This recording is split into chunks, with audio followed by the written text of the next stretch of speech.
Welcome to the Beer Den Podcast. Tonight we'll be drinking Wolverine State Brewing Company's Massacre Imperial Dark Lager.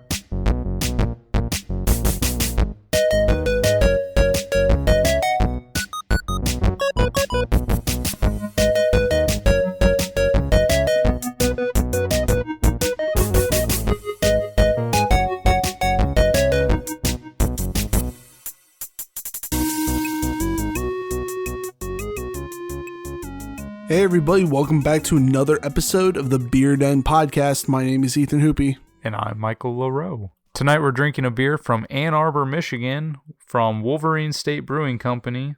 It is Massacre Imperial Dark Lager. A little bit about Wolverine State.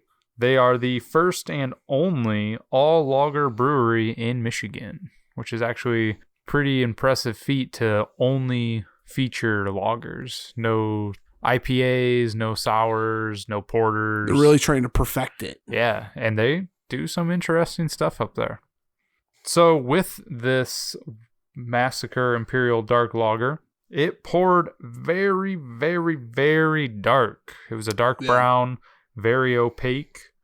Smell-wise, I picked up definitely notes of dark fruit and a little bit of a smokiness to it. It is aged in bourbon barrels. One thing I noticed was that it had very little head retention. This beer was at 14.3% alcohol. It's a very warming beer, even from the very first sip. That was like one of the first things I noticed is just how warm it kind of made me feel. Warm and fuzzy inside? Warm and fuzzy, yeah. Like a werewolf. It has a very strong flavor right up front of dark fruits and berries. I felt like it was actually a pretty smooth beer. There was like a medium to high astringency to it, but overall I thought it was actually pretty well balanced. I think it does a really good job of drawing out that bourbon from the bourbon barrels. I'd be interested in like exactly what bourbon they use, if there is like an exact one.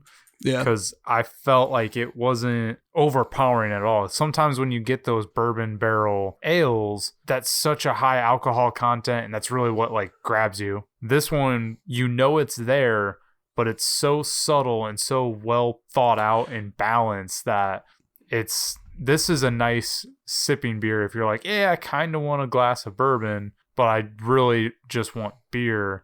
Yeah, this beer, it actually does do a good job of balancing out the bourbon flavor, the lager, the kind of dark fruitiness of the lager, and the alcohol. You don't really actually taste the alcohol in this.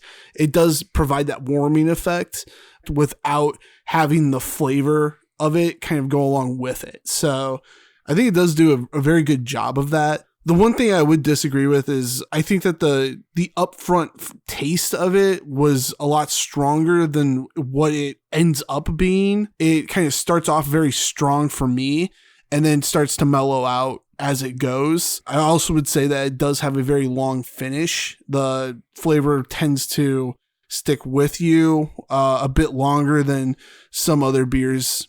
But like I say, I think that it has a big burst of flavor up front, and then it really kind of mellows out into something that is fairly smooth.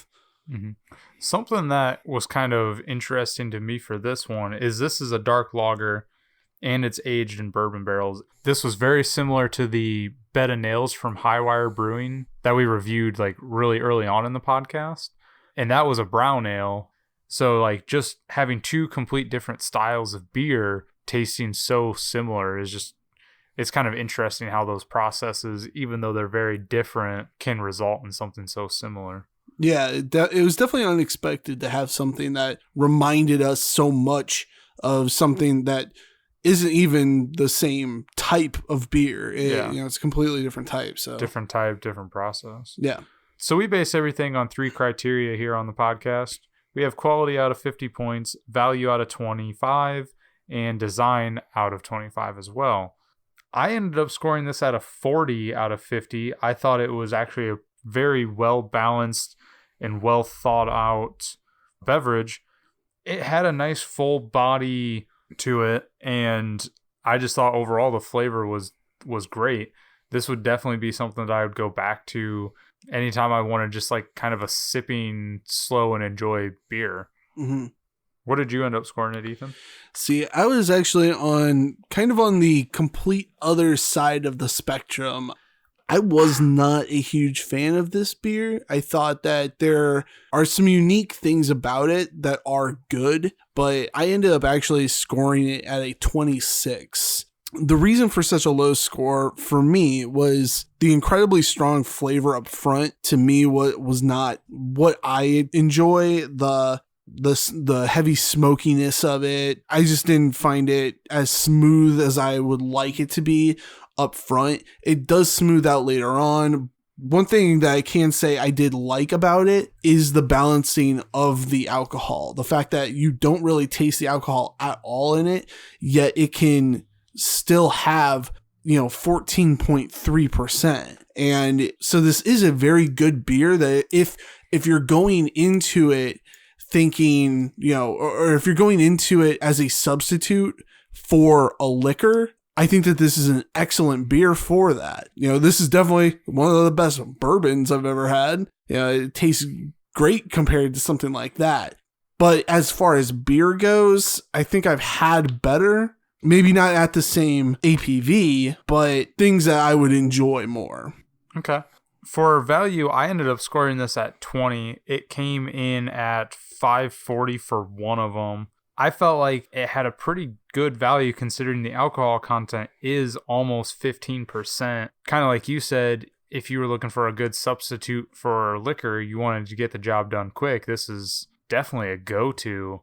And the flavor is phenomenal in my opinion. What did you end up scoring it for value? For value, really it was a reflection of my quality score. I ended up going with an 11. I don't think $5.40 is a terrible price, but because of my quality score, I definitely had to bring it down. I don't think that its quality is worth that much, but kind of to each their own. I think that there's a lot of people out there who would enjoy it and would consider it to be a very good price for what you're getting. This one is this was brewed in 2018. I'm curious if they change the recipe each year or not, or if they just if it's one of their legacy beers where you can kind of age it, and kind of like what Goose Island does with their bourbon barrel beers. I'm curious how this would also be aged, because leading into design, one of the things that this bottle has that's super unique is they actually wax seal it. Yeah. And I gave it bonus points for that just because that's going to do a lot to keep it fresh longer. And again, you just don't see that on beers very often. Design wise, I ended up scoring it at a 23. I like the label. It does have the alcohol content, like Ethan said earlier, which was a 14.3%. It has a nice little blurb about Wolverine State Brewery, and it also kind of hints at a description. It's more of one of those pseudo descriptions where it tells you, it's full-bodied and complex and a little bit about the process, but not so much about the ingredients. It's a bit more about their philosophy than the actual details. Right. But again, and having that wax seal on it, I think just kind of puts it over the top where I'm just there's some things they could have done better, but I think overall they actually did a pretty good job at it. And it does have, when it was bottled, it has the call to their website, even though it doesn't have their social media per se. But I think they do a pretty good job of presentation overall. What was your score, Ethan? Well, I actually ended up going with a 22. There definitely was some things that I wish they would have done a little bit differently. You touched on a lot of them. The bottle design, or the actual glass, isn't unique at all. It's just kind of a generic bottle, which is fine, but I mean, it's kind of one of those missed opportunities. I think that the actual label artwork is, it does reflect the mood that they're trying to go with this particular beer. It does have the APV. It has, like you said, something of a description. I would like to see a bit more detailed description, especially on a craft brew, especially something at a higher price point where you're buying singles. I think that in particular, the types of people that are buying something like this, the details are kind of what's important to them. So I kind of would like to see a bit more of that. But yeah, I think it touches on a lot of things. It does have the manufacturing date on the label itself. It's not just printed on the glass. It's very easy to read. So that's definitely a good thing too. And then yeah, the wax topper. I think that's something that definitely brings an amount of prestige to it, that it makes it seem kind of formal and or more expensive or kind of upper class than what maybe even the price would suggest. Kind of it gives it a little something extra. A little something extra. A little lagunitas in this. Lagunitas? All right. What that's going to do is give it a 59 for yourself, Ethan. It came in at an 83 for me. All in all, that's a 71 out of 100 for Wolverine State Brewing Company's Massacre Imperial Dark Lager. Hey, everybody. Thank you for listening to another Beer Den review. Don't forget to follow us on social media. Links down in the description. Subscribe, like, and share. And if there are any beers you would like us to try out, leave them in the comments below. We'll see you on the next episode of the Beer Den Podcast.